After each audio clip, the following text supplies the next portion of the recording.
বৈষম্য বিরোধী ছাত্র আন্দোলন, এদের যারা সাবেক সমন্বয়ক ছিলেন তাদের একটা অংশ, যাদের বয়স তুলনামূলকভাবে কম, তাদের নিয়ে নতুন একটা ছাত্র সংগঠন করা হয়েছে। নাম দেওয়া হয়েছে গণতান্ত্রিক ছাত্র সংসদ। এখন এটা কেন করা হলো? বুঝতেই পারছেন যে বৈষম্য বিরোধী ছাত্র আন্দোলনে যারা ছিলেন তারা নতুন একটা দল করতে যাচ্ছেন। তার মানে ওই ছাত্রগুলো দুভাগে ভাগ হয়ে যাচ্ছেন। যারা একটু বয়স্ক তারা একটা পলিটিক্যাল পার্টি করবেন, যার নেতৃত্বে থাকছেন নাহিদ ইসলাম, আক্তার হোসেন, এরা, সার্জিস আলম, হাসনাত আবদুল্লাহ, এরা থাকবেন। আর অন্যদিকে যারা এখনও স্টুডেন্ট, একটু ছোট বয়সে, তারা করছেন এই গণতান্ত্রিক ছাত্র সংসদ। এই দুটো ভাগে ভাগ হয়ে যাচ্ছে। কিন্তু এই ভাগগুলো কি স্বাভাবিকভাবে আপনার খুব সিস্টেমেটিক্যালি অথবা সবার কাছে গ্রহণযোগ্যভাবে হতে পারছে? পারছে না। এবং পারছে না বলেই এদেরকে নিয়ে আশাবাদী হওয়ার সুযোগ কম থাকছে। আজকে মধুর ক্যান্টিনে, ঢাকা বিশ্ববিদ্যালয়ের মধুর ক্যান্টিনে এই গণতান্ত্রিক ছাত্র সংসদের কমিটি ঘোষণা করা হয়েছে।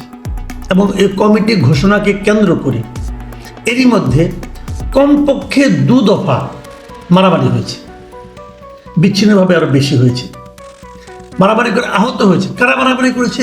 কার সঙ্গে কারা মারামারি করেছে? ছাত্রদের সঙ্গে ছাত্ররা মারামারি করেছে। এবং এই সব ছাত্ররাই নিজেদেরকে দাবি করছে যে তারা এই হাসিনা সরকারের পতনের আন্দোলনে সবচেয়ে সক্রিয় ভূমিকায় ছিল। তার মানে কারা ছাত্র আন্দোলনের সঙ্গে ছিল, কারা বৈষম্য বিরোধী ছাত্র ছিল, এই দাবি নিয়ে এখন ভাগাভাগি মারামারি শুরু হয়ে গেছে। কেন? এর পেছনের অঙ্কটা কি সেটা নিয়ে আমি একটু কথা বলতে চাই। তার আগে আমি নতুন কমিটিটা কেমন হলো সেটা নিয়ে আপনাদের সঙ্গে একটু কথা বলি। এই যে গণতান্ত্রিক ছাত্র সংসদ, এর কেন্দ্রীয় আহ্বায়কের দায়িত্ব পেয়েছেন আবু বাকের মজুমদার। এর সদস্য সচিব হওয়ার দায়িত্ব পেয়েছেন জাহিদ আহসান। এই দুজন সম্পর্কে আমি একটু পরে আসছি। তার আগে আমি বলছি আপনাদেরকে যে মারামারিটা হলো কেন। আজকে বিকাল 3টার দিকে যখন তারা মধুর ক্যান্টিনে গিয়েছেন, তখন বিভিন্ন বেসরকারি বিশ্ববিদ্যালয় অথবা বিভিন্ন প্রাইভেট বিশ্ববিদ্যালয় যেগুলো আছে তাদের ছাত্ররা এসেছে এবং তারা বলেছে যে আমরাও এই আন্দোলনে গুরুত্বপূর্ণ ভূমিকায় ছিলাম। এবং ছিলেন কিন্তু যখন আন্দোলন প্রায় শেষ পর্যায়ে, বরং এমন অনেকে বলেছে যারা আন্দোলনটা সরাসরি দেখেছে, আমরাও দেখেছি, আমরা জানি, যখন আন্দোলনটা প্রায় শেষ হয়ে যায় তখন কিন্তু এই প্রাইভেট বিশ্ববিদ্যালয়ের স্টুডেন্টরা আন্দোলনটাকে আবার জাগিয়ে তুলেছিল। এবং আমি এটাও মনে করি, আমার বিবেচনায় দুটো বাংলাদেশের অন্য অনেক আন্দোলনের সঙ্গে এই আন্দোলনের দুটো বেসিক পার্থক্য ছিল। দুটো বেসিক পার্থক্য। সেই দুটো বেসিক পার্থক্য কি কি? এই দুটো বেসিক পার্থক্যের মধ্যে 1 নম্বর পার্থক্য ছিল যেটা, সেটা হলো এই আন্দোলনে প্রাইভেট বিশ্ববিদ্যালয়ের স্টুডেন্টরা জড়িয়ে পড়েছিল।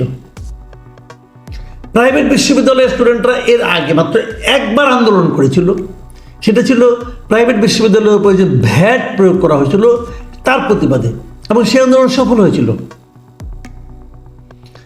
প্রাইভেট বিশ্ববিদ্যালয়ের সঙ্গে পার্থক্যটা কোথায় আমি বলি। প্রাইভেট বিশ্ববিদ্যালয়ে যারা পড়েন তারা সমাজের সাধারণত উচ্চ মধ্যবিত্ত শ্রেণীর লোক, তারা ওই পরিবার থেকে তারা আসেন। এবারই প্রথম একটা আন্দোলনে উচ্চ মধ্যবিত্ত এবং উচ্চবিত্ত পরিবারের লোকজন কিন্তু সংযুক্ত হয়ে গিয়েছিল। আর এই আন্দোলনের সাফল্যের দ্বিতীয় যে কারণটা ছিল আমি মনে করি, যেটা নাকি অন্য আন্দোলনের সময় দেখা যায়নি, একটা তো বললাম প্রাইভেট বিশ্ববিদ্যালয়, আর দ্বিতীয় কারণটা আমার বিবেচনায় সেনাবাহিনীর অংশগ্রহণ। সেনাবাহিনী এই আন্দোলনে আন্দোলনকারীদেরকে সমর্থন দিয়েছিল। এই দুটো না থাকলে আন্দোলনের ফল এত দ্রুত হয়তো আসতো না। যাই হোক, সেটা অন্য প্রসঙ্গ।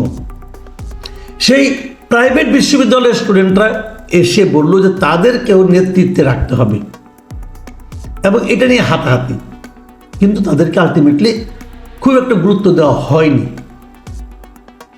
এবং গুরুত্ব না দিয়ে তারা একটা কমিটি ঘোষণা করে, এবং সেই কমিটি নিয়ে তারা যখন মিছিল নিয়ে মল চত্বরের দিকে যায়, সেখানে যারা পদ পায়নি কিন্তু পদ পেতে চেয়েছিল এমন স্টুডেন্টদের সঙ্গে তাদের দ্বিতীয় দফা মারামারি হয়, এবং এই মারামারির পর 2 জনকে হাসপাতালেও ভর্তি করতে হয়েছে, তারা গুরুতর আহত হয়েছেন অনেক কেউ।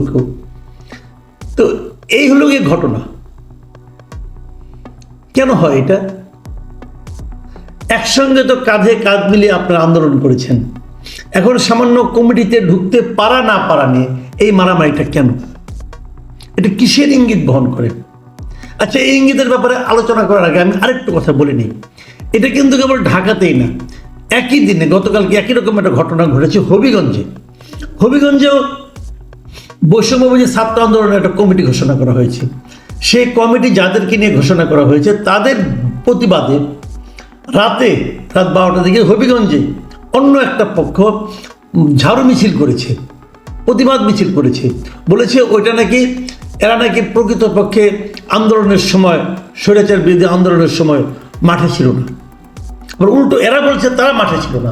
লক্ষ্য করুন, বৈষম্যবিরোধী ছাত্র আন্দোলন কিন্তু ভেঙে একটা ছাত্র সংগঠন হয়েছে, গণতান্ত্রিক ছাত্র সংসদ, আর মূলটা চলে যাচ্ছে নতুন পার্টির নাম এখনো ঘোষণা হয়নি, সেখানে যাবে শুক্রবার দিন ঘোষণা হবে। এর মধ্যে মাত্র 2 দিনের আগে, 2 দিনের যে সংগঠনের আয়ু মাত্র 2 দিন, 2 দিন পরে যে সংগঠন 2 ভাগে ভাগ হয়ে যাবে, সেই সংগঠনের নেতৃত্ব নিয়ে মারামারি। তো হবিগঞ্জ, সারা দেশে এটা আমরা দেখছি।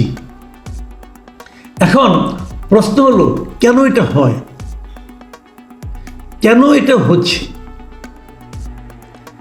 আলোচনাটা কিন্তু আর কিছু না। আপনারা মনে করেন যে যখন হাসিনা সরকার ক্ষমতায় ছিল, তখন দেখবেন আপনি ছাত্রলীগের একটা কমিটিতে ঢোকার জন্য লক্ষ লক্ষ টাকা কিন্তু ব্যয় করা হতো।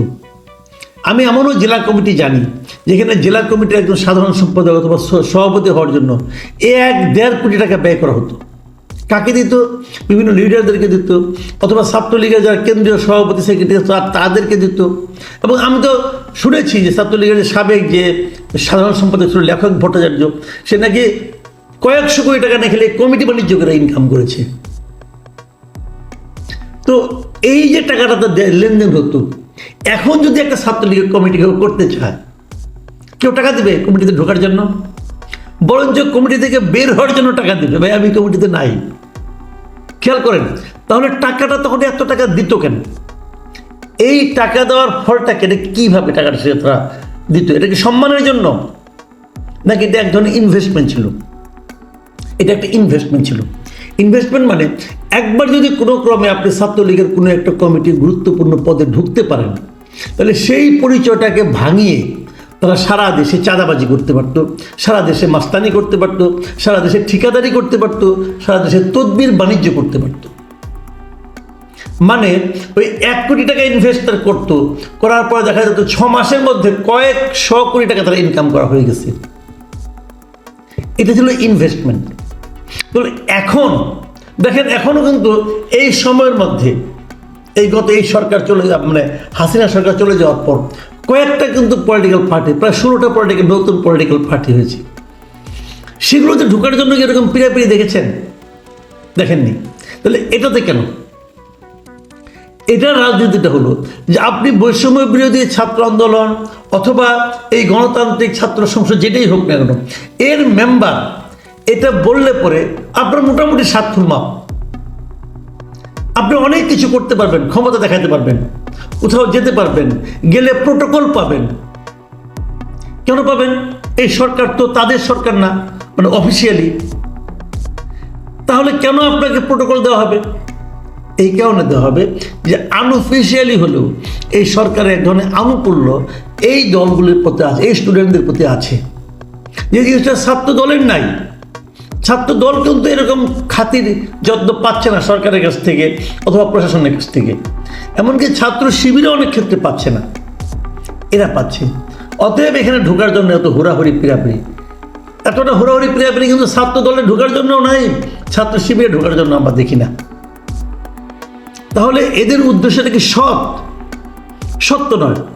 দেখুন, যে কমিটিটা গঠন করা হলো, এই কমিটিটা কিভাবে গঠন করা হয়েছে কেউ কি জানে? কেন আবু বাকের মজুমদার, কেন এটা হবে, কেন ওনার যোগ্যতাটা কি প্রমাণিত? উনি কি সবার কাছে গ্রহণযোগ্য? যদি গ্রহণযোগ্য না হতো তাহলে মারামারি হলো কেন? এটা কি কোনো গণতান্ত্রিক প্রক্রিয়া কমিটি হয়েছে? কেউ বলতে পারবে? পারবে না। কোনো ভোট হয়েছে? কার ভোট হয়েছে? কেউ বলতে পারবে না। তো সেটা তো হতে পারতো, সেটা হলো না কেন? হলো না এই কারণে ক্ষমতা কেউ ছাড়তে চায় না। সবাই ভাবে আমার কাছে ক্ষমতা থাকুক, আমি এই ক্ষমতার ব্যবহার করতে থাকবো।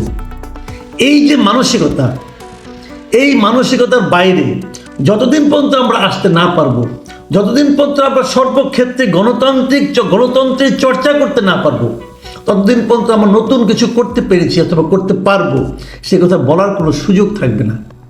এবং আমার যেটা মনে হয়, এই যে নতুন ছাত্র সংসদ হচ্ছে একটা, এরাও সেই সেরকমই পুরনো ধারার যে গড্ডালিকা প্রবাহ, সেই প্রবাহে গা ভাসিয়ে দেবে।